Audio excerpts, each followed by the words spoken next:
माधवं माधवं मधुसूदनं कृष्णं कृष्णं माधवं माधवं मधुसूदनं कृष्णं कृष्णं माधवं माधवं मधुसूदनं कृष्णं कृष्णं माधवं माधवं मधुसूदनं कृष्णं कृष्णं माधवं माधवं मधुसूदनं कृष्णं कृष्णं माधवं माधवं मधुसूदनं कृष्णं कृष्णं माधवं माधवं मधुसूदनं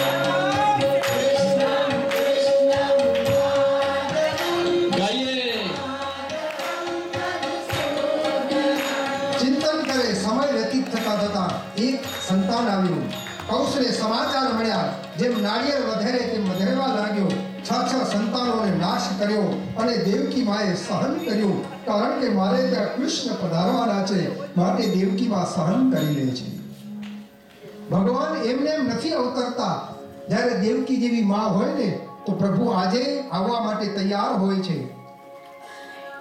છઠ્ઠો ગર્ભ આવ્યો, યોગ માયાને આદેશ કર્યો અને યોગ માયાએ એ છઠ્ઠા ગર્ભનું સ્થાપના કરી રોહિણી માતાના ઉદરમાં. હવે ધીરે ધીરે ધીરે અષ્ટમ ગર્ભનો સમય આવ્યો છે. દેવો ઋષિઓ બધા ભગવાનને વિનંતી કરે, પ્રભુ આપ પધારો.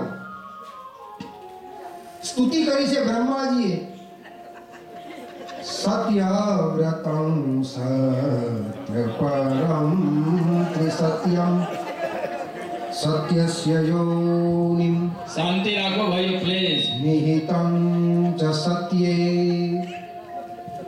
સત્યસ્ય સત્યાત્મક સત્યનેત્રમ. ભગવાન કેવા છે? સત્ય છે, સત્ય સ્વરૂપ છે પ્રભુ. વાતાવરણ કેવું થયું? દિશા પ્રસેદુર ગગનમ નિર્મલો ગણોદયમ. દિશા પ્રસેદુર ગગનમ નિર્મલો ગણોદયમ. દિશાઓ પ્રસન્ન થઈ છે, સુંદર વાતાવરણ બન્યું છે. આપણે હજુ ઉતાવળ નથી કરવાની, હું કહીશ તમને, પ્રતીક્ષા કરો.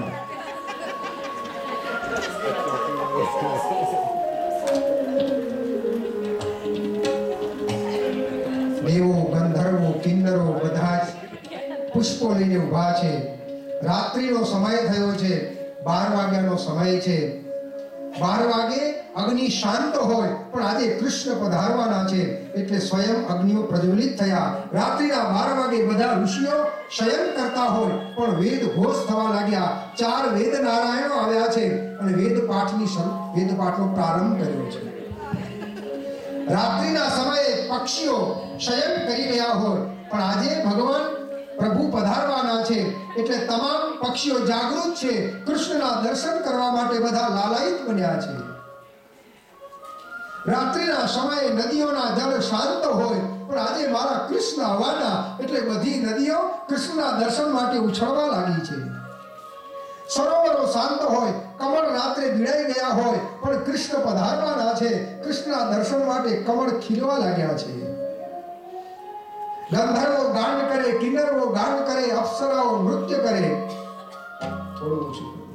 નૃત્ય કરતા હતા તે સમયે મધ્યાહ્નનો કાળ થયો અને તમ અદ્ભુતમ બાલકમં ભુજેક્ષણમ ચતુર્ભુજમ સાંદ્રપયોદ સૌભગમ.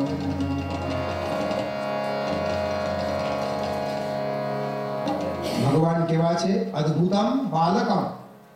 દુનિયાના જેટલા બાળકો જ્યારે જગતમાં આવે ને ત્યારે આવ્યા પછી રડે ન રડે તો એને ડોક્ટર રડાવે, સંસાર રડાવે, પણ ભગવાન જ્યારે આવ્યા ને કૃષ્ણ ત્યારે હસતા હસતા આવ્યા છે. એટલા માટે અદ્ભુત શબ્દ લખ્યો. અદ્ભુતમ બાલકમ. બાલકમ એટલે શું? બાલે બાલે એટલે રોમ રોમમાં, કમ એટલે બ્રહ્માંડનું સુખ રહેલું છે એવો બાળક આજે જગતમાં પધાર્યો છે. તમદ્ભુતમ બાલકમં ભુજે ક્ષણમ ચતુર્ભુજમ સાંદ્રપયોદ સૌભગમ. અને તરત પ્રભુ ચતુર્ભુજ સ્વરૂપ થઈ ગયા. સાંદ્રપયોદ સૌભગમ શ્રીવત્સ લક્ષ્મણ ગલસૌભિકૌસ્તુભમ. હાથમાં શંખ ચક્ર ગદા પદ્મ પીતાંબરમ. પીતાંબર ધારણ કરી લીધું.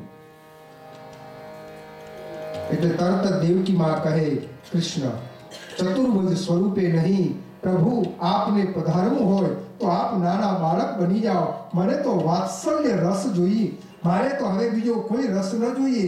વાત્સલ્ય રસનો અર્થ એવો થાય કે જ્યારે બાળક આ સંસારમાં કોઈ પણ માના ત્યાં બાળક આવે ને ત્યારે એના રક્તમાંથી દૂધ બની જાય, એનું નામ વત્સલ રસ કહેવાય.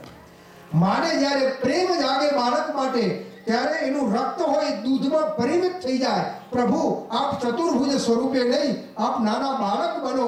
ભગવાન નાના બાળક બન્યા, સમાચાર મળ્યા. અને તે સમયે રાત્રિના 12 વાગે જ વસુદેવજી ટોપલીમાં પ્રભુને પધરાવે છે.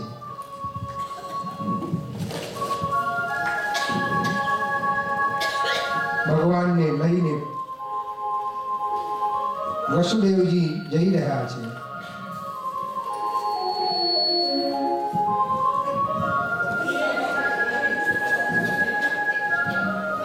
ઝરમર ઝરમર ઝરમર થોડો વરસાદ વરસી રહ્યો છે. અને જ્યારે વરસાદ વરસ્યો ને Bloom, bloom, bloom. ઝરમર ઝરમર.